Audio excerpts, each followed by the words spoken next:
In 2018, the Philadelphia Flyers had themselves a very strange draft pick in the first round that nobody really expected to be taken in that spot. The Flyers were drafting 19th overall, and they had names on the board that a lot of people thought should have been probably taken earlier.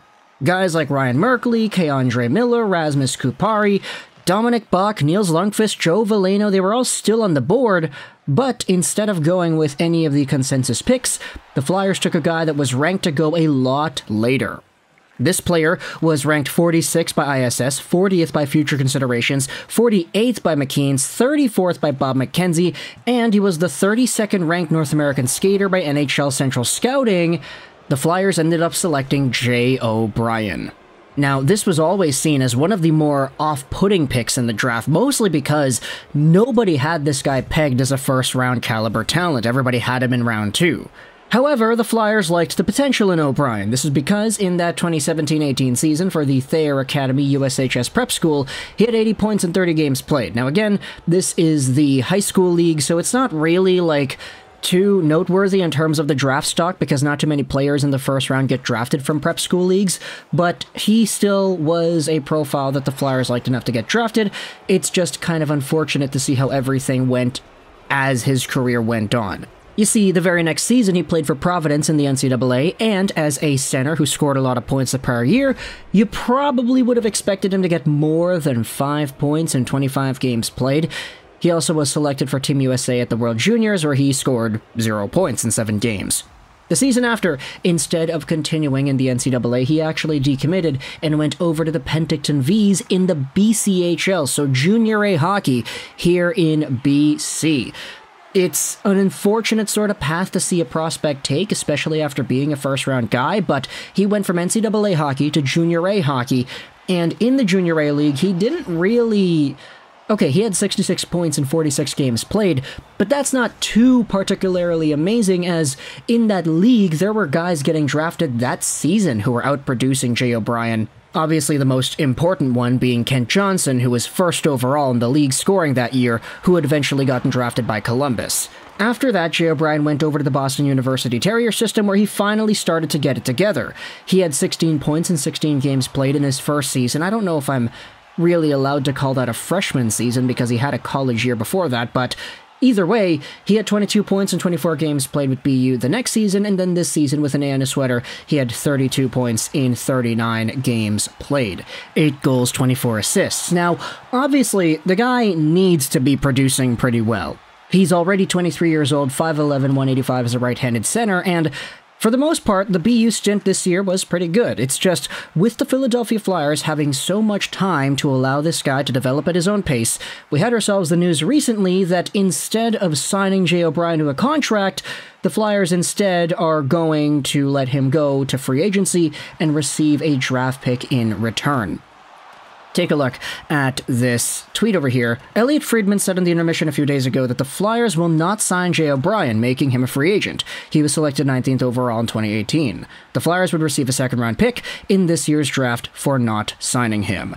Now, we've seen this actually happen a few times in the past, where NHL teams are given extra draft picks because they don't sign their first-round caliber guys. And for anybody that's wondering how is this going to work, well, there really is just going to be an extra draft pick added to the 2023 draft. They're just going to take the amount of picks and add 1. That's it. So everybody moves down a spot after Philadelphia gets their extra pick slotted in there, and I mean, look, when you take a look at it from a perspective of trying to analyze what assets are worth, it kind of makes sense why this is going down the way it is. Here's the J.D. Burke tweet replying to this entire conversation. I'd take a flyer on Jay O'Brien if I were any other team. He's a reasonably good bet to work out on an offensively geared line in the NHL bottom 6. Most likely a quad A player, but the accelerated development and low cost make him a worthwhile gamble. Meanwhile, you have the Philadelphia Flyers who had the option of either signing Jay O'Brien and keeping this guy in their system, or letting him go to free agency and getting a second in return, and they deemed that the second was more valuable because if they draft a guy in the second round this year, then firstly, they're getting a guy who is younger, but secondly, it also has a lot more room to grow in the future. Jay O'Brien is already 23 years old. 2018 was 5 years ago. So there is an opportunity for the Flyers to sort of reset their development path with this asset if they take the second instead of taking Jay O'Brien. And besides, Jay O'Brien was a second-round caliber prospect anyway back in 2018, so it kind of balances out there. But of course, you don't want to see teams waste their first-round picks on guys that eventually don't become anything for them.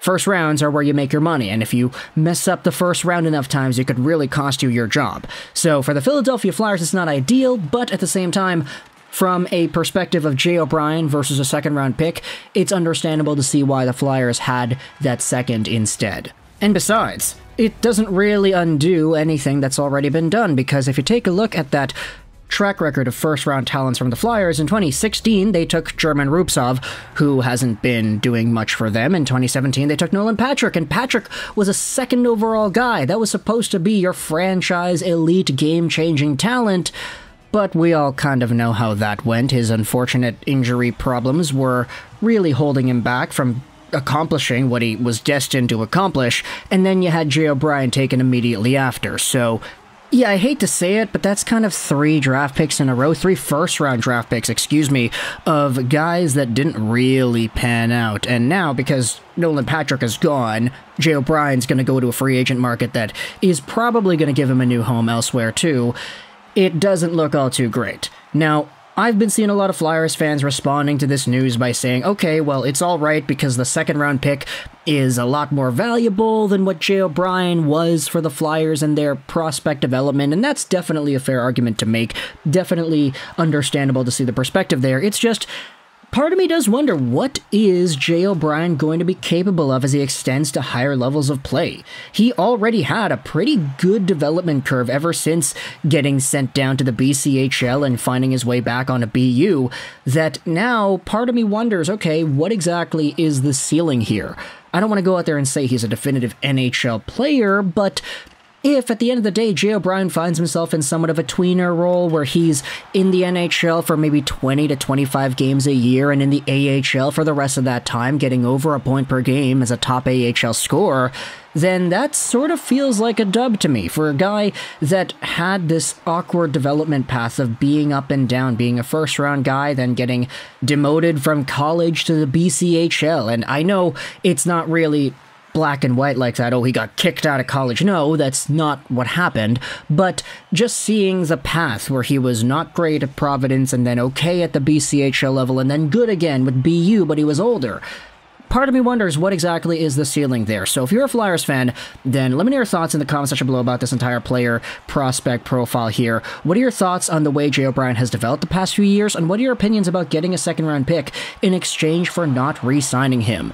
It seems to be a pretty good move from the perspective of many Flyers fans who are looking at this, but I want you to tell me in the comments all your thoughts and opinions about this player and his development. Do you realistically see him becoming an NHL caliber guy at any point in his career in the future? He's 23, yes, but he is turning 24 in November, so the time is ticking here. Do you think he's got it in him to become an NHL talent someday?